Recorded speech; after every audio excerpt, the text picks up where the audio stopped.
Welcome to the All Eers podcast, powered by HD Media.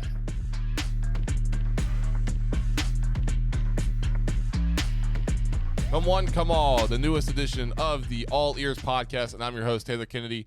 Thank you all for joining us. This is a WVU sports-based podcast here under the HD Media umbrella with the Charleston Gazette-Mail, and I'm your host, Taylor Kennedy. You can follow me on social media at Taylor_Kennedy7. You can follow us on Twitter at Gazmail Sports, that's G-A-Z Mail Sports, on Facebook at HD Media Sports, and on YouTube, HD Media Game Day. Packed show yet again. I know I say that consistently, and we're going to have to come up with a new tagline there, but we got a really special guest coming up in our next segment. We're going to be joined by Honor Huff. I don't know if we can say former yet because he may be able to have an extra year of eligibility. We're not entirely sure yet, but if he does, we'll have to erase that. But regardless, for right now, we're going to call him former WVU guard Honor Huff. And what a fantastic season that Honor Huff had, leading the Mountaineers in scoring, became the new single-season three-pointers made record holder at WVU with 120, surpassing Frank Young's mark in 2007 with his 117. So we'll talk with Honor coming up in our next segment about his career, his time at WVU, his bond with his teammates, Coach Hodge. We'll hit it all. We'll try and get as much in as we can with about 30 minutes, but you guys will definitely enjoy what's to come with Honor. So we're going to take a quick break here, and on the other side of this break, we're going to be joined by WVU guard Honor Huff. This is the All Eers podcast. Oh, good gravy. The kind made from real premium sausage. The kind that's smothered over deliciousness. The kind you can only get at Tudor's Biscuit World. That's the gravy that's oh so good. It's the perfect topping to your biscuits or your taters, and even makes a delicious side. It's oh so good gravy. Tudor's Biscuit World. We're dripping with oh good gravy. HD Media Game Day is your streaming home for the best in live high school sports across West Virginia. Featuring football, basketball, soccer, and more, HD Media Game Day brings the action to you for free, exclusively on our YouTube channel and at hdmediagameday.com. When you can't make it to the game, HD Media Game Day has you covered. Welcome back into the latest edition of the All Eers podcast, a WVU-based athletics podcast. I'm your host, Taylor Kennedy. You can follow me on social media, on Twitter, by following me at Taylor_Kennedy7. You can follow us on Twitter for the Gazette-Mail at Gazmail Sports, that's G-A-Z Mail Sports, on Facebook at HD Media Sports, and on YouTube at HD Media Game Day. So, as I mentioned in the first segment, we got a really special guest for you all. I'm really happy that he was able to join us today. You talk about a guy that last week when we talked with Mitch Vingle, a guy that cemented his legacy in only one season at WVU and the impact that he had in one season, I think people are going to talk about for 10, 15, 20 years from now. And I'm talking about Honor Huff. Made 123s this past season, the most in a single season in WVU men's basketball history, surpassing Frank Young's mark in 2007 with 117. In his career, he made 412 career threes, 25th all-time in all of college basketball. He scored 2,050 points in his collegiate career, and his 38 points versus Oklahoma in the college basketball crown was a new career high, and had not scored over 25 points all year. And so what a final act, Honor Huff did, and we're pleased to be joined by the WVU guard. And Honor, welcome to the program.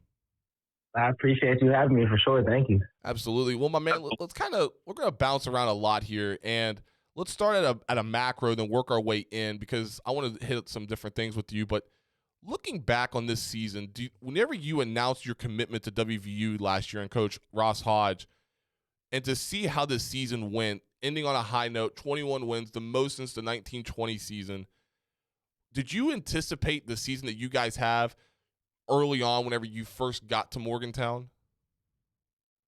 I mean, nobody can foresee going to the college basketball crown. So, in a way, no.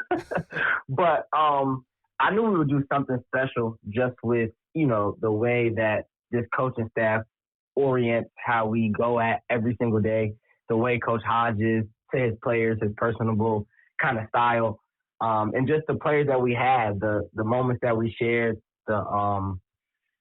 the experiences that we had together, the way we grew together on and off the court. I just knew we were destined for something special, I will say. I didn't know what that meant. You know what I'm saying? I don't know if that meant national championship, Victor. You know what I'm saying? Like, you always hope for the best, but I knew we would do something special just with the people that I was surrounded with, for sure. You mentioned the group of guys that you played with this season, and whether it be you, whether it be your teammates, whether it be Coach Hodge, you guys consistently mentioned loving each other, whether it be from an individual perspective with a certain other player or it be from a collective team perspective. What went into that, and how did that kind of grow and evolve? Because nowadays in the transfer portal era, you don't really hear too many players and teams consistently bringing that up. So what separated the group and what allowed you guys to bond so well together in only one season? I think it starts up top with Coach Hodge. I mean, he recruits so strategically. He's very meticulous with who he brings in his locker room. I think he always made it a point to us that, you know, it's not about what you can do in the basketball court, it's who you are as a person. If I didn't trust you as a person, I don't think I would allow you to be in this locker room. So I think it starts with that.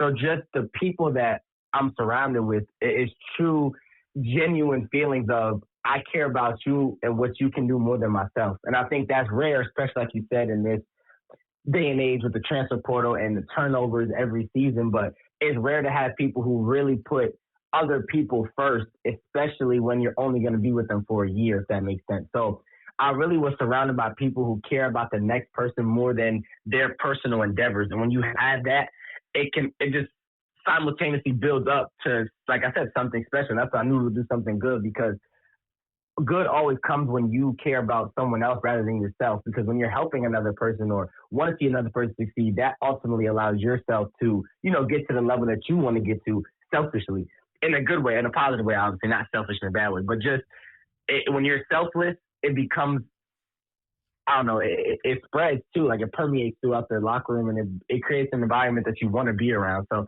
I've said it before, I've only been around two programs like this, and that was last year's Chattanooga team and this year's team, and those are my two favorite teams that I've been a part of. And like, it's crazy because it's ironic, because I mean, those are my two favorite programs. We both ended with a win. We both had, you know, great seasons. So I mean, it really does mesh together with who you have in the locker room and your personalities that you bring to ultimately lead to wins and great seasons.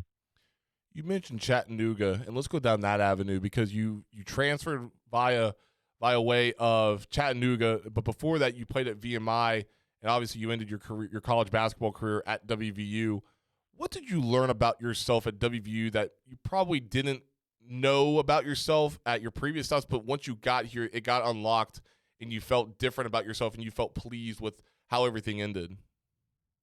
I just think I was always confident, but I just think the self-reassurance that, you know, I can really compete with anybody in the country. I mean, this is the best conference in America, literally, the Big 12. And I just threw myself right into the fire. It wasn't like I was a high major player before. You know, at Chattanooga, we probably played 4 high majors in my 2 years playing there. You know what I'm saying? So it wasn't like I was playing draft picks every night like I was this year. But I think I really cemented myself as a player who can still produce at this level, even with the players that were playing and things of that nature. So I think just to reassure myself that I can be the player that, you know, I've always wanted to be, no matter the level, if that's mid-major or high major. I think that is something that came with the season and being put in this position to, you know, score the ball at the level that I was able to. You mentioned the scoring ability, and we were talking last week on All Ears with Mitch Vingle, and I mentioned to him that I've seen a lot of basketball, but dude, your green light, I gotta be honest with you, you have one of the greenest green lights I've ever seen, and you capitalized in key and pivotal moments. What goes into your confidence whenever you do have so much trust from your coaches and your teammates as well? How much confidence does that give you, and what allows you to just continue to have a green light both externally and internally? I mean, I think first it's really about the system and the people that you surround yourself with. Like I keep harping on. I think I made the right decision. Obviously, I had a a plethora of options. I don't mean to be braggadocious, but I had a plethora of options coming out of the portal. But I wanted to be decisive and quick with my decision on where I was going to go. And I wanted to go to a place that allowed me to, because a lot of coaches probably would have let me take some of the shots that I was taking in my college career. So I really wanted to make sure I was at a place where they invited my kind of style of play, where sometimes I might take a tougher shot, but a tougher shot for me isn't the worst in the world, if that makes sense. So that was first and foremost. I think I said this before in the interview. It's like, I've been the same since I was a kid. Like, I've always been the shortest. Like, when I was in high school, I was like 5'2". So I've always been the shortest, and I've always done what I do now. Like, you know, some people are taller and sometimes have to transition to maybe being a big, or they were taller when they were younger, so they have to transition to being, you know, a guard or something like that, if that makes sense. So I've always just been the same. Like, I've always been just this undersized scoring guard, and I think that's helped me be able to keep elevating my game, because I've been the same. Like, it's never changed. So I just think those two things kind of cement why I'm able to do what I do. And you just have to trust your work. I mean, I've been at this since I was 2 years old. I've been playing basketball. So you just kind of have to trust your skill set and what you've been doing since you were, you know, a kid, even at this level. Only one season with Coach Ross Hodge here at WVU. What separated Coach Hodge from other coaches you've been able to encounter at the collegiate level? I just think his honesty, his transparency throughout the whole process, and him just really showing his care from the first phone call. Like, he called me the first day I got in the portal. He was probably like my fourth call, and it was him. Like, a lot of schools, I was talking to their assistants first, and I felt like that was, you know, that wasn't the end-all, be-all, but that was a sign that maybe I wasn't the highest priority on their list. When Coach Hodge called me, he called me twice a day, every day, until I committed. And I swear to you that I'm not even exaggerating. Twice a day in the morning, and in the afternoon, he would reach out like, hey, you was in the gym? I'm like, yeah. We would just chop it up twice a day. Every day I talked to Ross Hodge, the head coach. So that already made me feel like a priority, and that, you know, I was really, truly wanted. Then just his personality, just being a team-first guy, and really caring about us as people and how he can elevate us as people, not just as, you know, a basketball player, which did as well. And just like I said, his transparency and pitch to me about what he could do for me and how he could elevate my game and take me to the next level. I mean, I just felt like following him was the best thing to do, and just his family, like, oriented mindset. Like, I came from Chattanooga, where I knew my coaches for 4 or 5 years before I even got there, because they were recruiting me since I was a junior. So him bringing his whole staff from North Texas, the players, it's like, okay, I kind of feel the same feeling I felt at Chattanooga, where I'm in a safe place with people who really care about each other and know each other. So that was kind of just the mindset going into my long year at West Virginia. Looking at this season, I want to talk about a couple of games, but I want to start with the Cincinnati game that you guys had in the Queen City a couple months ago, where you guys had to fight back and you had that unbelievable spurt in the second half.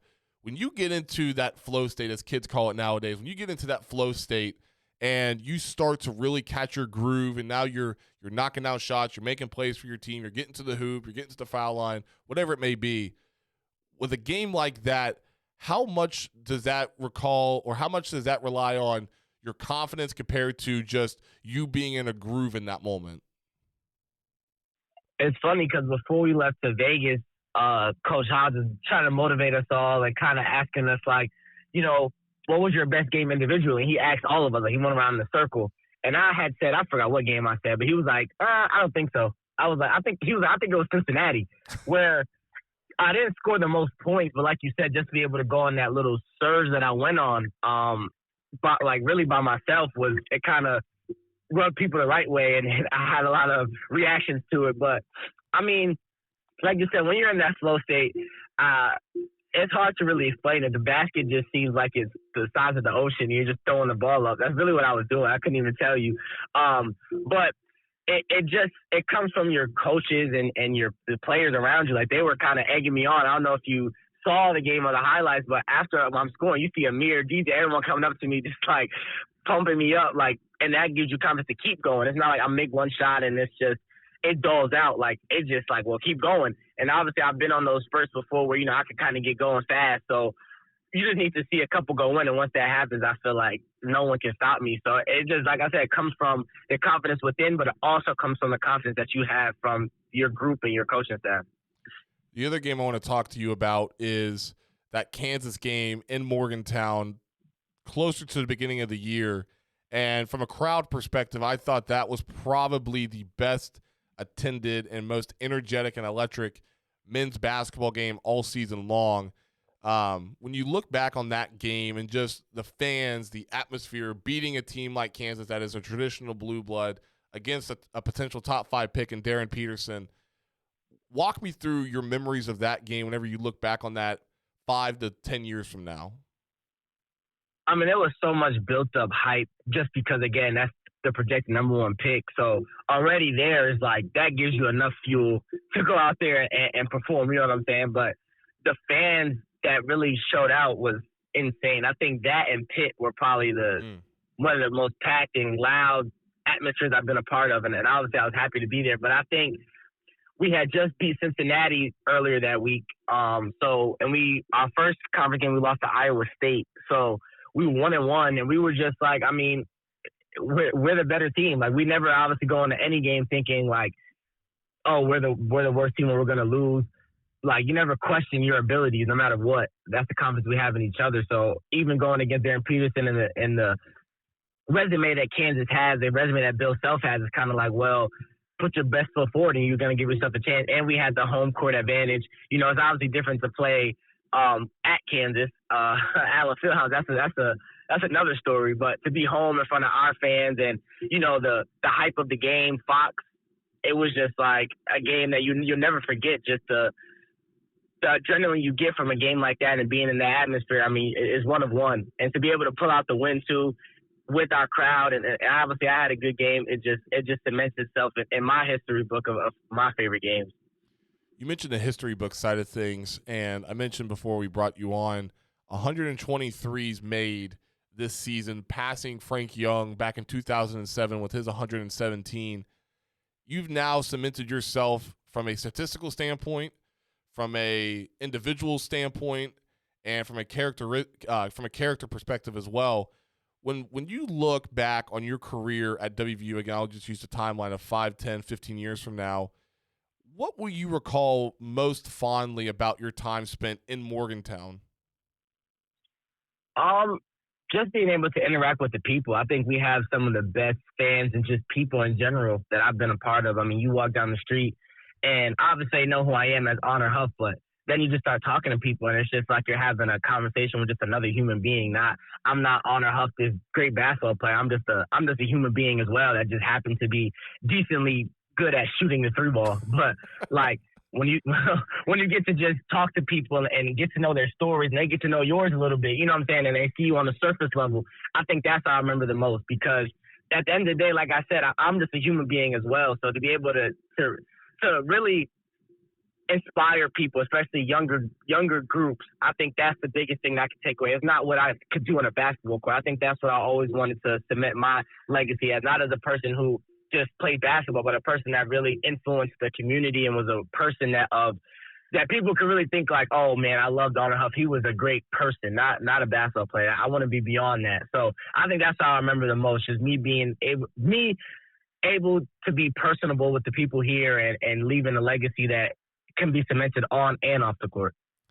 I know as a basketball player and even as a competitor, you've probably heard the old coaching adage or cliche of, it's not about for what's on the back of the jersey, it's about what's on the front of the jersey. I know you played at VMI and Chattanooga as well, two very good mid-major programs, but when you come to a school like West Virginia and when a coach tells that to you, and it actually is a very factual statement, you're not playing just for the name on the back of the jersey, you're actually playing for 1.7, 1.8 million West Virginians in a state that takes immense pride in the Mountaineers.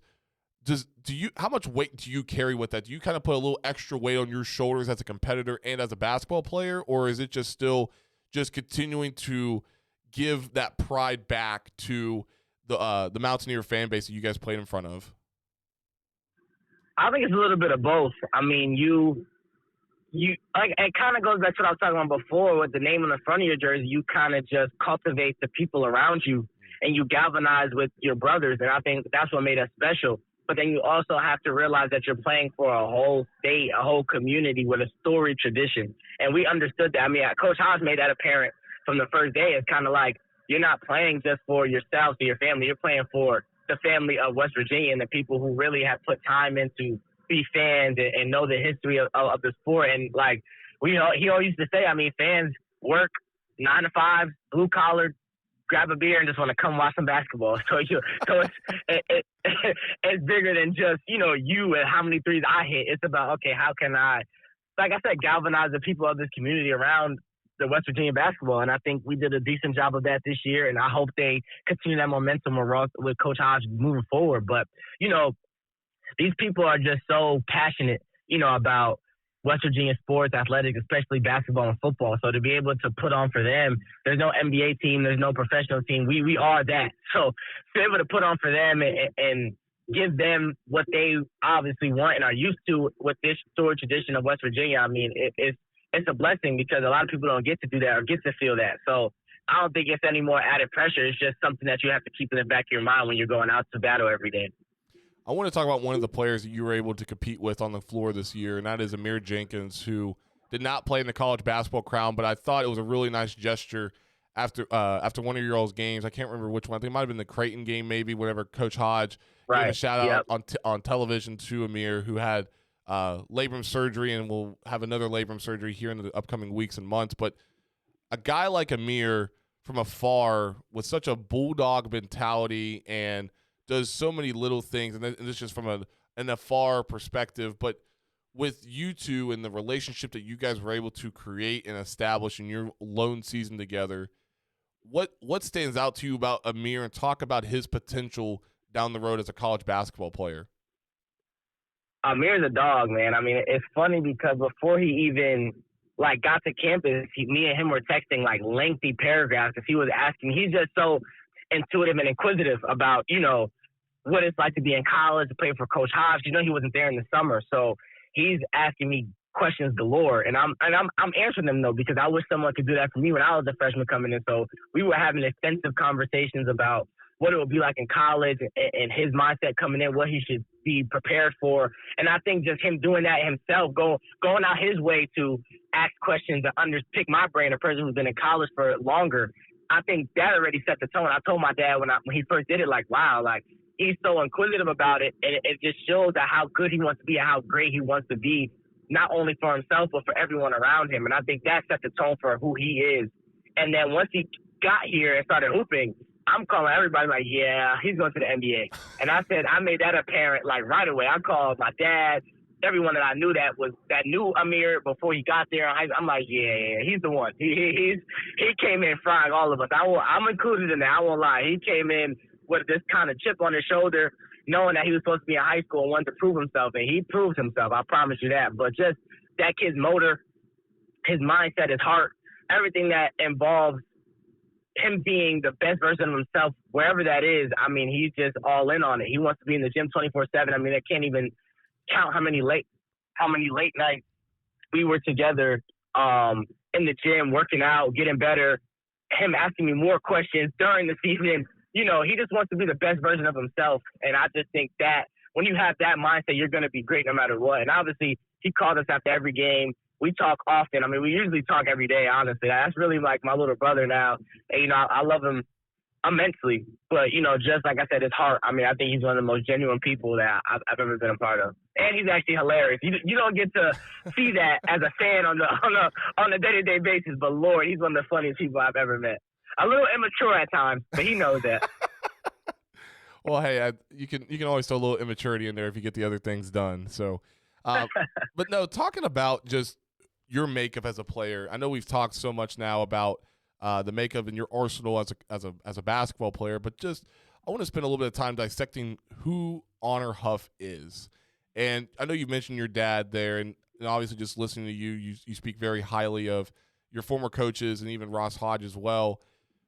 In your mind, who do you give the most credit to in regards to the makeup of who you are and how you've adapted to certain circumstances and been able to overcome that and emerge in a way that a lot of college basketball players are never able to fully reach? I give it takes a village. Obviously, you hear that a lot. That's a cliche answer. It takes a village to create someone like me and what I've been able to accomplish. But I mean, I give a lot of credit and most of the credit to my parents. I mean, they were never together since I was born, but they've taken time separately with me to mold me into the person I am. And I always say this, and I always tell them this too. I am who I am because of my mother, but I am what I am because of my father. By that, I mean, I am who I am because of my mom. She always was resilient. She always put me first and my little brother and sister first. No matter if sometimes she couldn't get what she wanted, she always made sure we had what we wanted or needed. Just her perseverance through anything that occurred that wasn't positive. I think I was able to take those and kind of mold that into who I am. What I am is because of my dad in terms of just my determination, my dedication, me being good at basketball. I mean, he put the ball in my hands when I was 2 years old. It was him. Like it was nobody else. It was nobody else. Like I said, it does take a village, but it was really his doing to make me what I am and the resilient person I am too. It came from him too. So it really just came from them two just being who they are and molding me into who and what I am today. You talked earlier about the size that you had in high school, being a little over 5 foot. When you talk about your upbringing as a college basketball player, even as a basketball player in general, what moment or did you have an epiphany early on in your life where you felt that whatever obstacles that come your way, you're going to be able to overcome them regardless of how tall you are, how big you are, how skilled you are? Walk me through that. Did you ever have one of those moments? I'm gonna be honest with you. No, like when I really doubted myself a lot. Why is growing that? up. Why is that? Because everyone always told me, what I couldn't do or what I wouldn't be able to do because of my size and because I was really skilled when I was a kid. Like I think I was more skilled than most people my age and most people I was around. However, again, my size, I was just so small. Like I was always told what I couldn't do. So sometimes it would creep into me. But that's why I say I give credit to what I am for my dad because he had confidence in me when I didn't have confidence in myself. We worked out when I was in high school. We would wake up at 4 a.m. every single day. We didn't miss a day. The only day I had off was Sunday. So I would wake up at 4, go to school, come back to the gym. And we did that every day except Sunday, my whole high school career until I went to boarding school. So just his confidence in me to mold me and build me up when I felt like I wasn't good enough, I can't thank him enough for that. Because there was times I didn't want to wake up in the morning. He would pour water on me, which I wish he didn't do. But, he would pour water on me and be like, let's go. I didn't get up for no reason. If I'm up, you got to get up. Let's go. So he would motivate me at times when I wasn't even motivated in myself or believe in myself. So, no, I really didn't have those. I mean, my goal always was to play at the highest level, but I didn't know if it was attainable. I really didn't. And I wanted to, and I felt like I had the skill set to do it. But again, like I said, people around me and just my self-doubt really used to creep in sometimes to where, I didn't fully believe. So just to be in this position, I give credits, like I said, my dad and the people that around me that really kept me motivated, like, no, you can do it. So a couple more for you, and we appreciate your time. I want to talk about your upbringing in Brooklyn, New York. And I know you mentioned going to boarding school in Pennsylvania, but growing up in Brooklyn, which is a major mecca for basketball and the basketball world in general, what was that like for you growing up in the Brooklyn area where basketball is so prevalent? And you mentioned the work ethic that your father instilled in you at an early age. What was basketball like for you growing up in the Brooklyn area? It's funny because when I was a kid, I didn't even shoot threes. I had that rugged, New York game where I just got to the rim, even at my size. I would just cross you up and just get to the basket. But as a kid in New York, there's a lot of structured basketball, but you're most fun and the way you become the best is really just playing. I would get home from school and I didn't have a phone or anything, but my mom knew where I was at. I had a best friend, his name was Richie. You knew where we were at. We were at the park playing basketball till literally. And it's a cliche, you hear it a lot till the street lights come out, but that's literally what we did. We would stay in the park playing basketball all day, try to scrape up a couple of dollars to go get a drink from the corner store. And that was the day. Like, get home from school, no homework at first. Just go straight to the gym. And the park. And that's where it starts. That's where your New York kind of attitude and flair comes from, because you're playing against older kids and you pick up on their flair and how they move and how he does this when you kind of just learn. That's how you learn. And then when you take it to structured basketball, you're not really learning. You're just taking what you garnered from playing in the park, and you just take it to the structured basketball setting. I didn't really train with my teams or really practice a lot growing up. It was just, okay, you go to the park, you grab a skill set, you see a kid do between the legs. Okay, let me try between the legs. If you mess up in the game, so be. You might come out, but that's just how you learn and how you got better. So I just think being from New York, just that rugged mindset of just the arrogance that you kind of have to play with. And it sounds bad because obviously it's not the best to be arrogant, but you kind of have to have that chip on your shoulder because everyone else has it. So if you don't, you get left behind. So I think it definitely shaped my kind of mindset growing up more than I can give credit for sure. And then one final question for you. I know earlier we talked a lot about your time at WVU, but now again with this whole new world and ever-changing world of collegiate athletics, fans often see a lot of turmoil and a lot of rosters.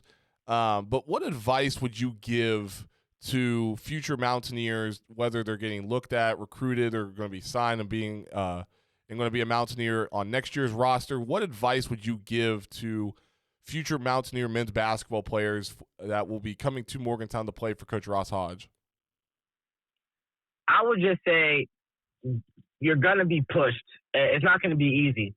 But in retrospect, when you think about it and you look at it, it'll make you a better person on and off the court. Like that is the main message I can give, because we went through hell in the summer in the workouts. Like Coach Hodge, he isn't some pushover. He's gonna make sure he gets the best out of you. But again, like I said, when you think about it in retrospect, like that is what's gonna make you the best player and person you could be. And when he pushes you to that level, it only like helps you and pushes the people around you as well to just want to be better. So I just think if you want to be the best version of yourself on and off the court, this is the place to be with this fan base and this group and, this coaching staff.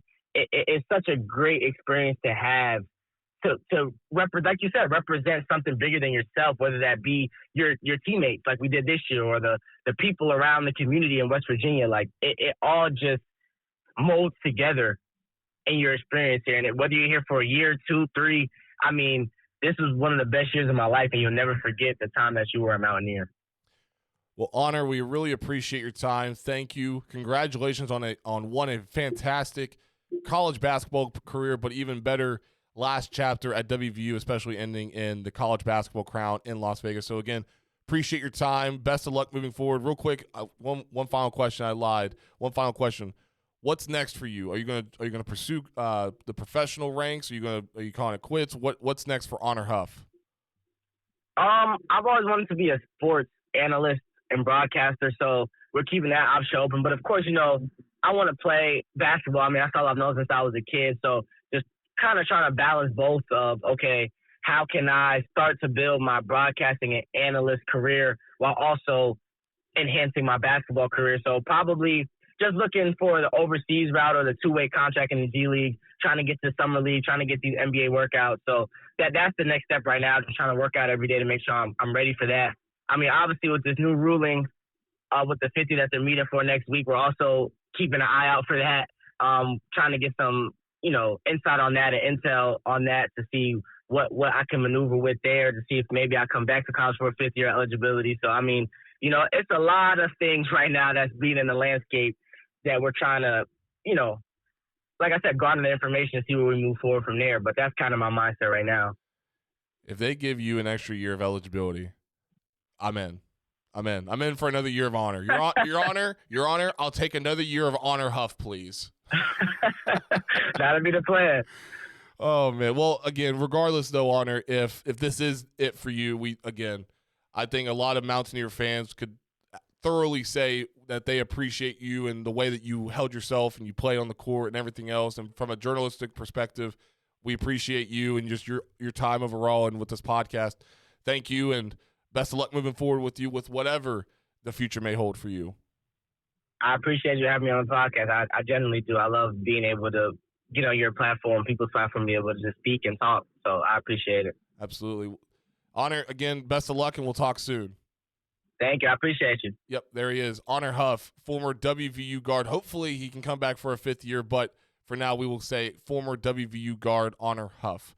Break to take here on the All Ears podcast. We'll round it up here after this break.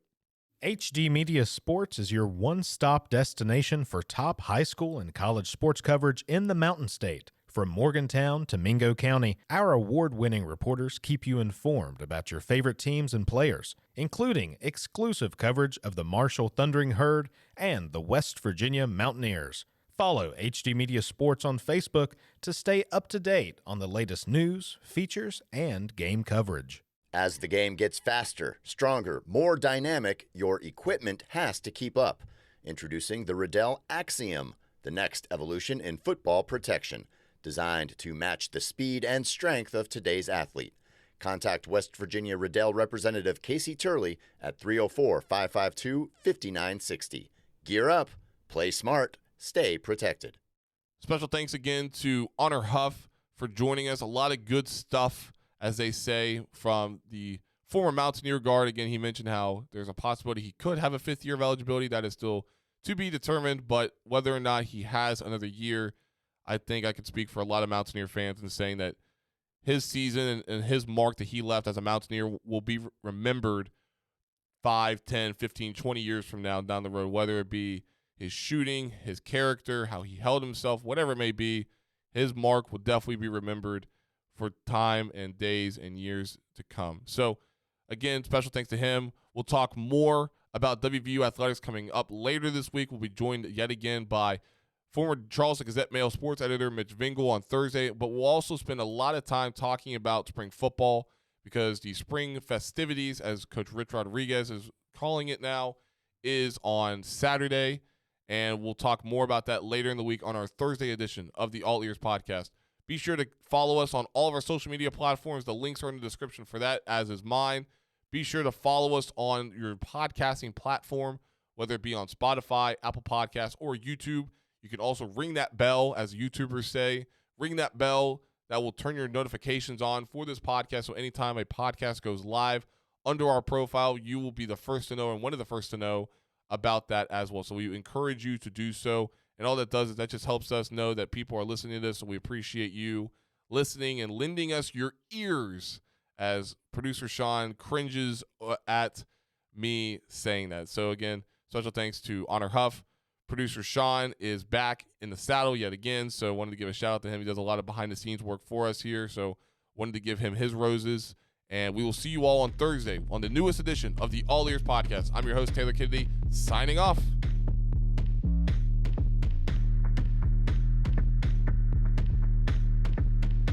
You have been listening to the All Ears podcast, powered by HD Media.